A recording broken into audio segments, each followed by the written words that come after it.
में बहुत से अदाकार आए और चले गए, लेकिन चंद ऐसे सितारे थे जो आज तक लोगों के दिलों पर राज करते हैं। इस दुनिया में ना होने के बावजूद कुछ सितारों को लोग नहीं भूल पाए हैं। ये थी सिनेमा की पहली लेडी सुपरस्टार। इनकी दिलकशी किसी को भी दीवाना बना देती थी। लोग इनकी खूबसूरती के दीवाने थे। इन्हें सिनेमा की मलकाए हुस्न और मलकाए अदाकारी जैसे नामों से पुकारा जाता था। मद्दा के अलावा बड़े बड़े अदाकार तक इनके दीवाने थे।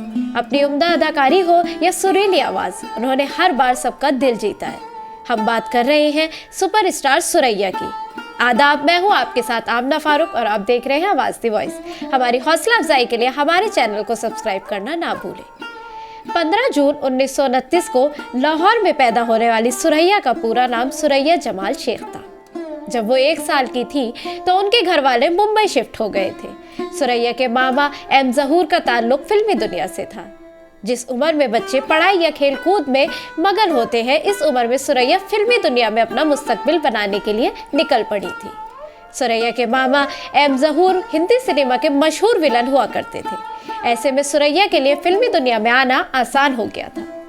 एक बार स्कूल की छुट्टियों में सुरैया फिल्म ताजमहल की शूटिंग देखने मामा के साथ बोहन स्टूडियो गई थी। वहां फिल्म के प्रोड्यूसर नानू भाई वकील ने उन्हें देखा। नानू भाई उनकी खूबसूरती और सादगी से इतने मुतासिर हुए कि उन्होंने फिल्म में मुमताज महल के लिए सुरैया का इंतखाब कर लिया। सुरैया ने ऑल इंडिया रेडियो में बतौर ग्लोकारा अपने करियर का आगाज किया था। उन्होंने बच्चों के एक प्रोग्राम में गाना गाया था। उस वक्त उनकी उम्र सिर्फ 6 साल थी। ग्लोकारी के साथ साथ सुरैया की अदाकारी भी कमाल की थी। उन्होंने चाइल्ड आर्टिस्ट के तौर पर जद्दन बाई फिल्म से काम करना शुरू किया। राज कपूर और मदन मोहन सुरैया के बचपन के दोस्त थे। उन लोगों के साथ वो ऑल इंडिया रेडियो पर बच्चों के रेडियो प्रोग्रामों में गाया करती थी। एक बार नौशाद ने ऑल इंडिया रेडियो पर सुरैया को गाते हुए सुना। नौशाद को सुरैया के गाने का अंदाज बहुत पसंद आया। इसके बाद उन्होंने सबसे पहले सुरैया को फिल्म शारदा में गाने का मौका दिया। इस तरह वो कम उम्र में ही ग्लोकारा और अदाकारा के तौर पर इंडस्ट्री में आ गई। सुरैया के ग्लोकारी करियर की तश्कील में नौशाद का बड़ा किरदार था। उनकी निगरानी में उन्होंने कई बेहतरीन गीत गाए। उन्होंने अनमोल घड़ी, दर्द, दिल्ली और दास्तान जैसी कामयाब फिल्मों में ग्लोकारी की। सुरैया ने 1948 में फिल्म प्यार की जीत में काम किया। इन तमाम फिल्मों ने उन्हें काफी मकबूलियत दिलाई। खास तौर पर नाजरीन ने फिल्म प्यार की जीत में उनके काम को बहुत पसंद किया। फिल्म की रिलीज के बाद सुरैया के घर के बाहर मद्दाहों की बड़ी तादाद जमा हो गई थी। हालात खराब होने पर एक इंस्पेक्टर और 4 कांस्टेबल को तैनात करना पड़ा। ताहम इसके बाद भी मद्दा सुरैया की एक झलक देखने के लिए उनके घर के बाहर जरूर आते थे। उनके घर के बाहर तकरीबन हर वक्त ट्रैफिक जाम रहता था। एक बार शायकीन का ये जुनून सुरैया के लिए मुश्किल का बाइस बन गया। सुरैया को अपनी एक फिल्म के प्रीमियर पर जाना था। वो किसी तरह घर के बाहर खड़ी भीड़ से बचकर थिएटर तो पहुंच गई।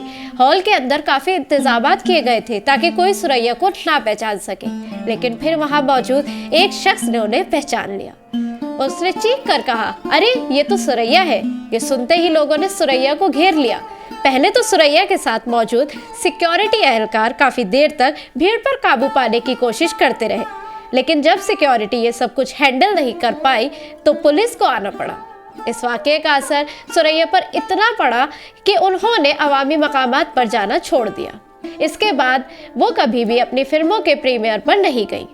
सुरैया साल 1948 में फिल्म विद्या में देव आनंद के मुकाबिल नजर आई थी। इस फिल्म से सुरैया की पूरी जिंदगी बदल गई। इसी सेट पर वो पहली बार देव आनंद से मिली थी। रोजाना मिलने के बाद दोनों में गहरी दोस्ती हो गई और बाद में दोनों एक दूसरे को पसंद करने लगे। सेट के अलावा देव आनंद उनके घर भी जाया करते थे। सुरैया की नानी को उनके रिश्ते का इल्म हुआ। नानी को सुरैया का किसी दूसरे मजहब से ताल्लुक रखने वाले लड़के से शादी करना बिल्कुल मंजूर नहीं था। ऐसे में उन्होंने देव आनंद का घर आना जाना बिल्कुल बंद कर दिया। इस वाकये के बाद उनकी नानी हर वक्त सुरैया के साथ रहती थी। 1950 में देव आनंद और सुरैया ने एक साथ 2 और फिल्में साइन की, सनम और जीत। लेकिन नानी ने सुरैया को सेट पर भी कभी अकेला नहीं छोड़ा ताकि देव आनंद उनसे बात न कर सके। उन्होंने हिदायतकार से उनके रुमानवी मनाजिर को हटाने को भी कहा। वो फोन पर भी बात नहीं कर पाते थे, इसलिए दोनों खुतूत के जरिए बातचीत करते थे। साल 1949 में जीत की शूटिंग के दौरान देव आनंद भागकर सुरैया से शादी करने के लिए तैयार थे, लेकिन नानी को इस बात का इल्म हुआ सुरैया खानदान के खिलाफ नहीं जाना चाहती थी, इसलिए उन्होंने शादी से इनकार कर दिया और देव आनंद से हमेशा के लिए दूरी बना ली। सुरैया ने अपने करियर में कुल 67 फिल्में की और 338 गानों को अपनी आवाज दी। 1936 से 1963 तक सुरैया ने फिल्मों में काम किया। खराब सेहत के बाइस उन्होंने फिल्म इंडस्ट्री से दूरी इख्तियार कर ली थी। सुरैया ने 1963 में इंडस्ट्री से किनारा कशी इख्तियार कर ली थी। सुरैया हाइपोग्लाइसीमिया जैसी कई संगीन बीमारियों में मुब्तला थी।